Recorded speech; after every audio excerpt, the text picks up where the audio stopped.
Few people consider it clearly, but there's a question that remains silently within many. What happens to an elderly person's soul 1 year after death? It's not about ghosts or vague ideas. It's about consciousness, about what remains when the body is no longer there. Stephen Hawking, even without believing in an afterlife in the traditional sense, acknowledged that the energy of consciousness doesn't disappear, it simply transforms. 1 year after death, does that consciousness still feel? And if it does, what exactly touches that soul? The memories of children, the objects saved, the words left unsaid. This video will guide you through a reflection that unites science, time, and that which even the greatest geniuses couldn't explain with numbers. Prepare to see the invisible with calm eyes and an open mind. What happens to a soul after 12 months of physical absence may surprise even the most skeptical. There's something many don't say out loud, but feel in silence. The presence of those who have passed seems more intense as time goes on. A year later, instead of total disappearance, a kind of subtle presence emerges. For some, it's remembrance. For others, it's intuition. But what about the soul of that elderly person who lived for decades and passed away? What does it feel seeing the grandchildren growing up, the children moving forward, the house being reorganized? Hawking said that time is a human construct. Perhaps for the soul, a year means nothing, or perhaps it means everything. If this topic has touched you in some way, take a moment to subscribe and like this video. Someone close to you might also need to reflect on this today. We are talking about something we're all going to experience sooner or later, and understanding it may be the first step toward acceptance. Throughout life, we accumulate memories, fears, victories, and pains. When death arrives, does all of this disappear? Or does it remain, reorganized in another way? One of the greatest mysteries about consciousness is precisely this continuity. Stephen Hawking stated that information is never lost in the universe. If that's true, every thought, every emotion experienced by that elderly person continues to exist on some level. A year after death, the soul may be in a process of assimilation, like someone calmly reviewing a photo album after a long journey. The emotions would no longer be felt with the same urgency, but perhaps with more depth. Without the weight of the body, the routine, the hurry, the feeling of the soul can be broader, more silent, but no less real. Imagine the soul of a man of 87 who passed away peacefully. He lived surrounded by love, but also by regrets. A year after his passing, he realizes that his grandchildren still speak of him with affection. His picture remains on the living room shelf. A book he loved remains on the bedside table. These small permanencies are like threads that connect the soul to the world, not to imprison it, but to reaffirm that its existence had value. What does this soul feel? Perhaps gratitude, perhaps relief, perhaps a form of emotion that we, the living, don't yet fully understand. Stephen Hawking said there's no heaven, but there is transformation. And in that transformation, there may be something akin to emotion, only in another language, a language that only the soul understands. There are also cases in which the soul, a year later, observes sadness, distance, broken promises. Does it feel? Some scholars of the phenomenon of consciousness suggest yes, but in a non-human way. The soul doesn't feel as the body feels. There are no tears, no racing heart. There is vibration, expansion or retraction, subtle emotions that touch the soul as the breeze touches a leaf. And even so, they impact. A child who stopped visiting the grave, a grandchild who forgot the date, a cherished object that was donated. Does the soul notice? Hawking would never answer that for sure, but he would consider that if there is any continuity of information, then something in it registers, even without judgment. It just observes. It just feels like someone watching a play in which they no longer participate, but whose story still matters. Throughout his studies, Hawking didn't deny the impact of emotions on the body, but said that the mind was an open field, still poorly understood. If the mind is complex in life, what about consciousness after death? A year later, an elderly person's soul may be closer to understanding the whole than it ever was in life. It sees its own journey clearly, without justifying itself, without blaming anyone, just recognizing. It's possible that this vision brings serenity, or restlessness, depending on what was left unresolved. Time, as Hawking pointed out, isn't linear. Perhaps what we call a year is, for the soul, a suspended moment. A time to review, to understand, to accept. And in this process the emotion remains, but with another color, another weight, another truth. Many elderly people, as they approach the end of life, begin to talk more about the past.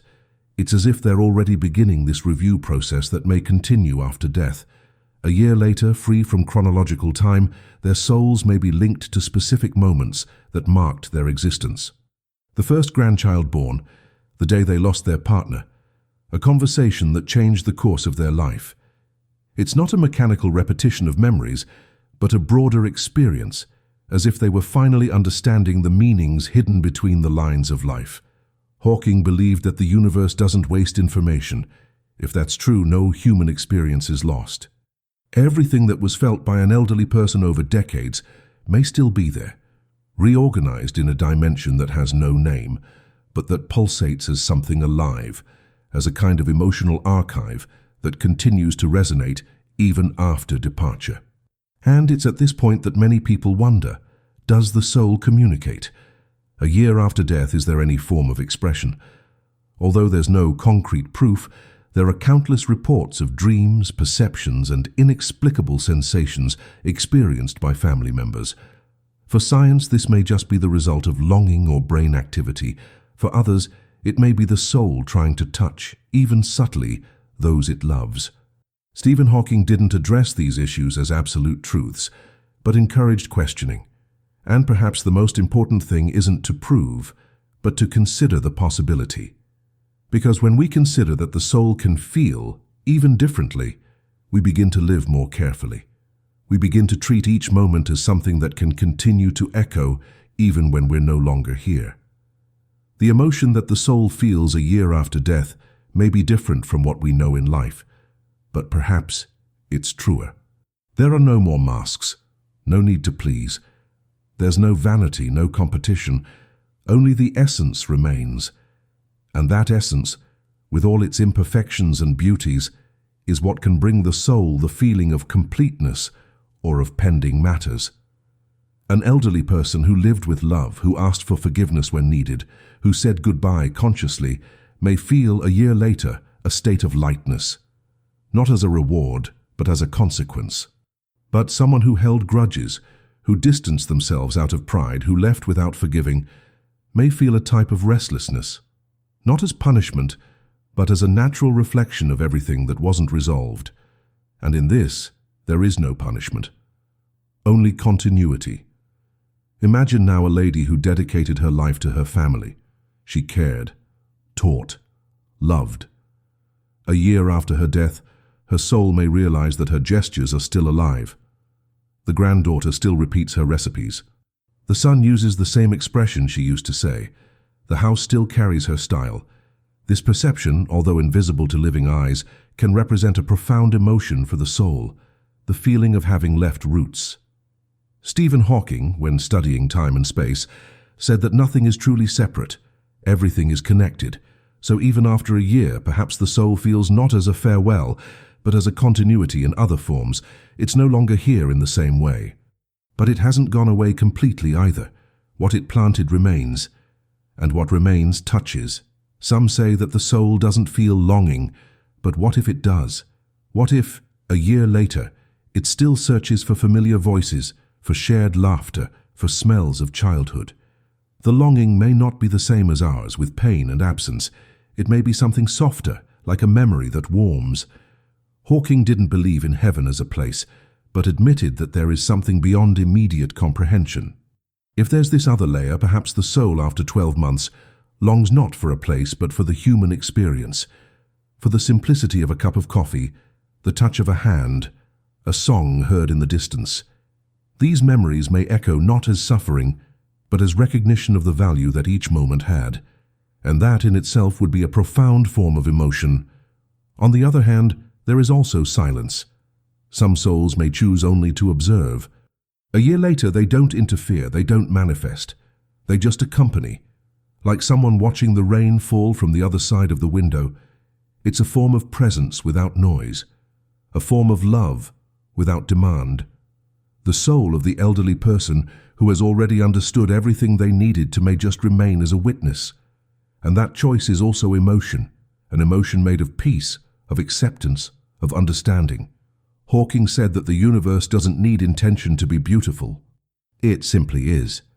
Perhaps the soul, after so much time trapped in decisions and expectations, finally discovers the value of simply existing, without hurry, without guilt, just being what it is, in the time that no longer passes.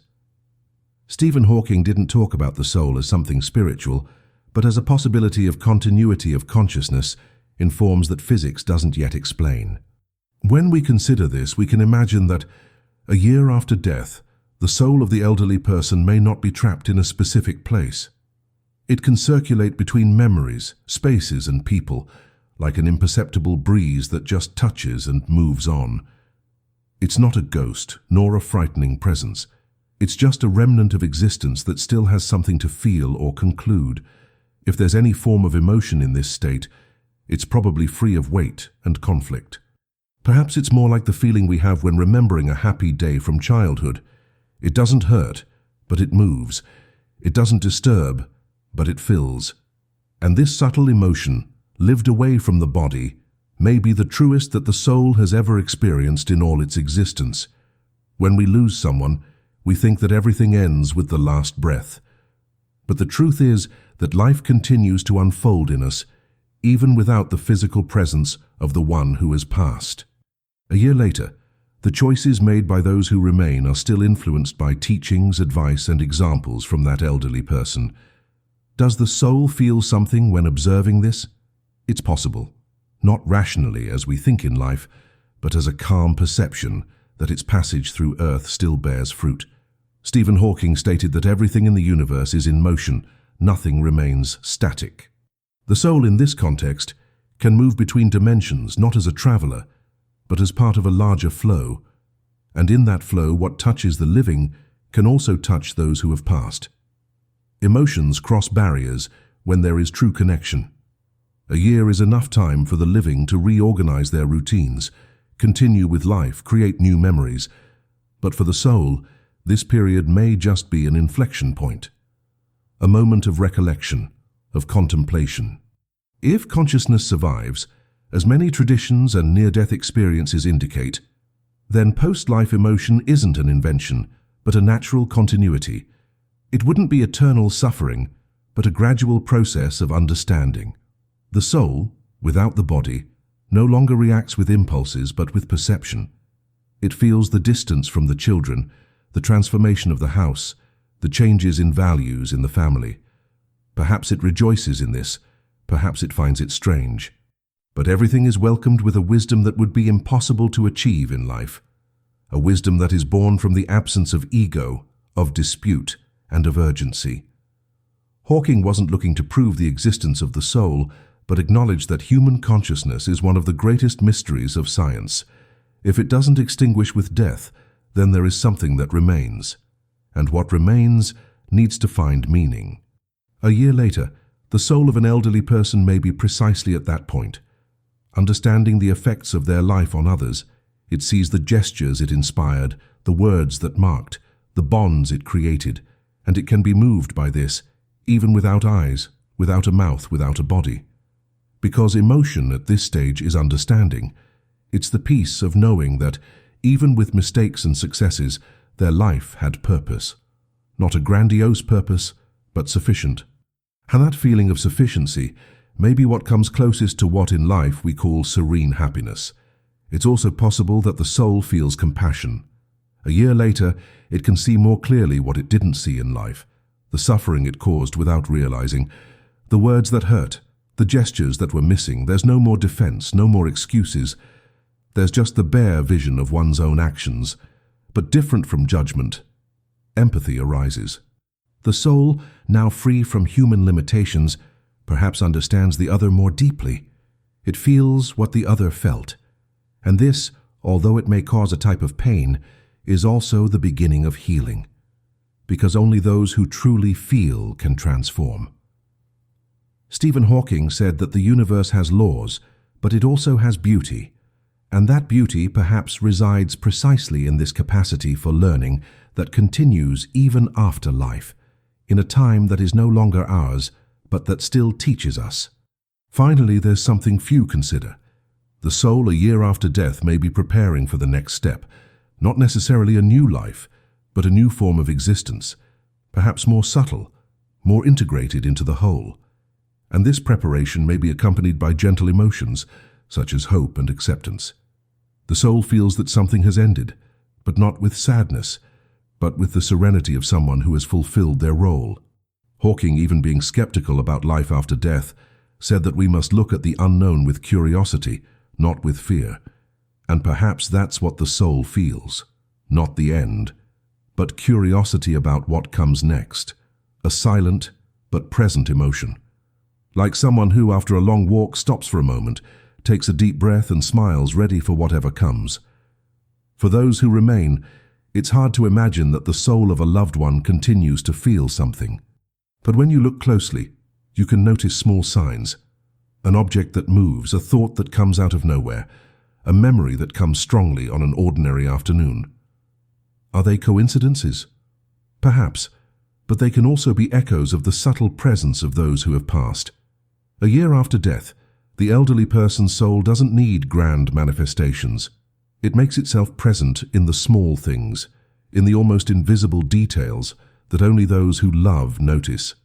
Stephen Hawking said that the universe is a fabric of events connected by forces that we don't yet understand. Perhaps love is one of these forces. And where there is love, there is connection, even after 12 months, even without a body, even without words, just with the silent strength of an emotion that goes through everything and remains present. Many elderly people wonder what will happen to them after death. Some are afraid. Others accept it calmly. But almost all share the same question: will I be remembered? This simple and human question carries one of the greatest needs of the soul.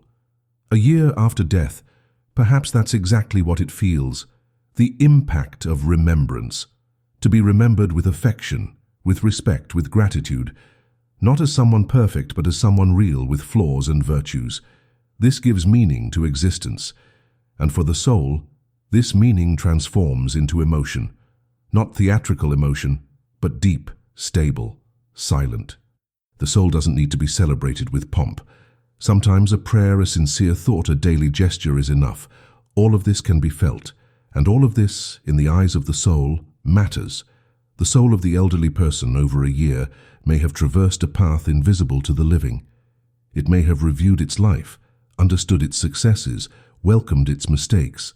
It may have mentally visited the places that marked its history. It may have silently observed the transformation of its family members. This journey isn't made of days and nights, but of internal experiences, of refined emotion. Hawking said that understanding time is understanding the structure of the universe. Perhaps the soul at this point no longer lives in any time, it just flows. And as it flows, it feels, not with intensity, but with truth. The truth of someone who no longer needs to prove anything, nor fix anything, just to be. And in this state, emotion ceases to be reaction and becomes recognition.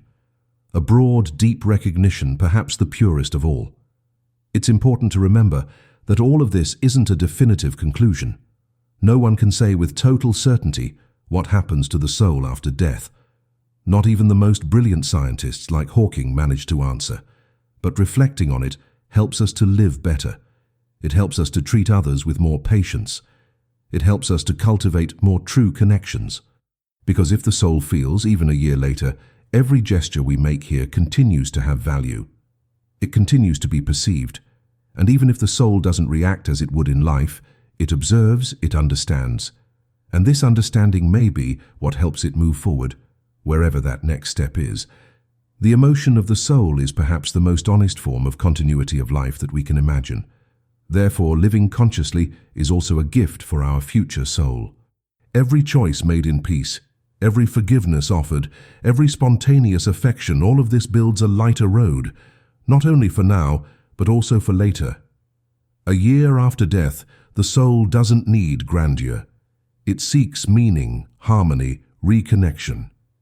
And if we, the living, offer this to those who have passed, we contribute to making that post-life emotion one of peace.